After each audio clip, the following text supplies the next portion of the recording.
ಸಾಂಪ್ರದಾಯಿಕ ಶೈಲಿಯ ಶಾವಿಗೆ ಪಾಯಸನ ಯಾವ ಥರ ಮಾಡೋದು ಅಂತ ಹೇಳ್ಕೊಡ್ತಾ ಇದ್ದೀನಿ ಬನ್ನಿ.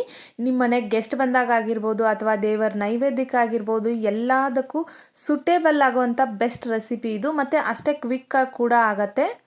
ಇವಾಗ ಮಾಡೋದು ಹೇಗಂತ ಹೇಳ್ಕೊಡ್ತಾ ಇದ್ದೀನಿ ಬನ್ನಿ. ಮೊದಲಿಗೆ ಸ್ಟವ್ ಆನ್ ಮಾಡಿಕೊಂಡು ಅದ್ರ ಮೇಲೆ ಒಂದು ದಪ್ಪ ತಳ ಇರುವಂಥ ಪಾತ್ರೆನ ಇಟ್ಕೊಂಡಿದ್ದೀನಿ.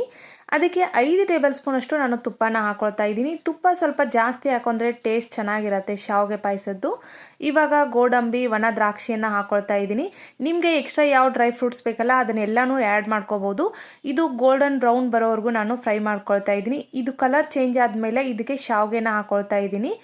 ನಾನಿಲ್ಲಿ ಗೋಧಿ ಶಾವಿಗೆನ ಬಳಸಿದ್ದೀನಿ, ಸೊ ಹಾಗಾಗಿ ಕಲರ್ ಬೇರೆ ಇದೆ.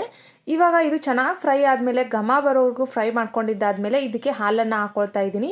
ನಾನಿಲ್ಲಿ ಅರ್ಧ ಲೀಟ್ರಷ್ಟು ಹಾಲನ್ನು ಹಾಕ್ಕೊಂಡಿದ್ದೀನಿ.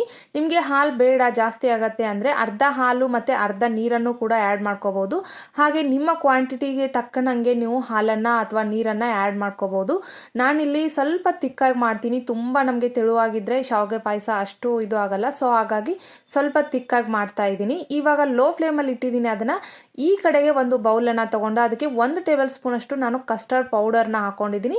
ಆಮೇಲೆ ಅದಕ್ಕೆ ಹಾಲನ್ನು ಹಾಕ್ಕೊಳ್ತಾ ಇದ್ದೀನಿ. ಈ ಥರ ಹಾಲು ಹಾಕ್ಕೊಂಡಿದ್ದಾದಮೇಲೆ ಕಸ್ಟರ್ಡ್ ಪೌಡರ್ನ ಒಂದು ಗಂಟು ಇಲ್ಲದೆ ಇರೋ ಹಂಗೆ ಮಿಕ್ಸ್ ಮಾಡ್ಕೋಬೇಕು.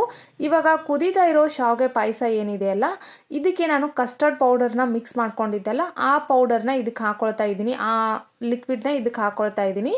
ಆಮೇಲೆ ರುಚಿಗೆ ತಕ್ಕಷ್ಟು ಸಕ್ಕರೆನ ಆ್ಯಡ್ ಮಾಡ್ಕೊಳ್ತಾ ಇದ್ದೀನಿ. ಇವಾಗ 4 ಏಲಕ್ಕಿನ ನಾನು ಕುಟ್ಟಿ ಪುಡಿ ಮಾಡಿ ಇಟ್ಕೊಂಡಿದ್ದೆ, ಅದನ್ನು ಹಾಕ್ಕೊಳ್ತಾ ಇದ್ದೀನಿ.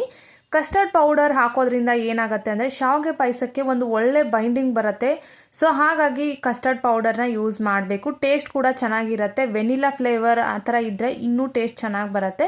ಇವಾಗ ಚೆನ್ನಾಗಿ ಬಾಯ್ಲ್ ಮಾಡಿಕೊಂಡ್ರೆ ಸಖತ್ ಆ್ಯಂಡ್ ಟೇಸ್ಟಿಯಾಗಿರೋ ಸಾಂಪ್ರದಾಯಿಕ ಶೈಲಿಯ ಶಾವಿಗೆ ಪಾಯಸ ರೆಡಿ ಆಯಿತು. ಎಷ್ಟು ಚೆನ್ನಾಗಾಗಿದೆ ಅಂತ ನೋಡ್ಬೋದು. ನಿಮಗೆ ಇದಕ್ಕಿಂತ ತೆಳುವಾಗಿ ಬೇಕಿದ್ರೆ ನೀವು ಇದಕ್ಕಿಂತ ಜಾಸ್ತಿ ಹಾಲನ್ನು ಆ್ಯಡ್ ಮಾಡ್ಕೋಬೋದು. Thanks for watching.